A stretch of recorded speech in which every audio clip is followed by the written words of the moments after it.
قبلہ اول بیت المقدس کو عطا فرما دے. جو بیمار گھروں میں ہیں، اسپتالوں میں ہیں، جو جامع سے خوشبوئی مدینہ مرکز اسلام میں آئے ہوئے ہیں، یا الہ العالمین ہر بندہ دنیا میں آتا ہے تو کئی بیماریاں اپنے ساتھ لاتا ہے.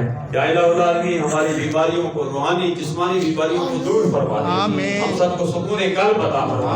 جو مانگا وہ بھی عطا فرما، جو نہیں مانگا بن مانگے عطا فرما.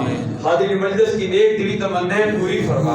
خدایا تو ہم کے بنی فاطمہ کے برخول ایمان کی خاتمہ گردہ و نمرت کنی بر قبول منو دست دامان اہل رسول. یا اللہ اس مرکز اسلام جامع سے خوشبوئی مدینہ کے معاونین، ارکین، منتظمین، محبین، متعلقین، یہ سب حاضر سے بھی چند میٹھے بول کے اور سولر سسٹم کے حوالے سے تعاون کر رہے ہیں، تعاون کرنے کا ارادہ رکھتے ہیں، سب کا یہ صدقہ جاریہ قبول و منظور فرما. یا الہ العالمین ہم سب کا مستقبل دامدار. وادی پاکستان، عوام پاکستان، نوجوانان پاکستان، ہمارے ملک پاکستان کے تمام اداروں کی خیر فرما. ہمارے ملک پاکستان کی جس پاکستان میں رہ رہے ہیں، غیر ممالک میں رہ رہے ہیں، یا اللہ جن معاملات میں کئی پھنسے ہوئے ہیں، یا الہ العالمین ان کے جو رکاوٹیں ہیں، بندشوں کو دور فرما دے، آسانیاں مہربانیاں فرما دے. ورفع بنور لا الہ الا اللہ وسیع العباد رحمتک.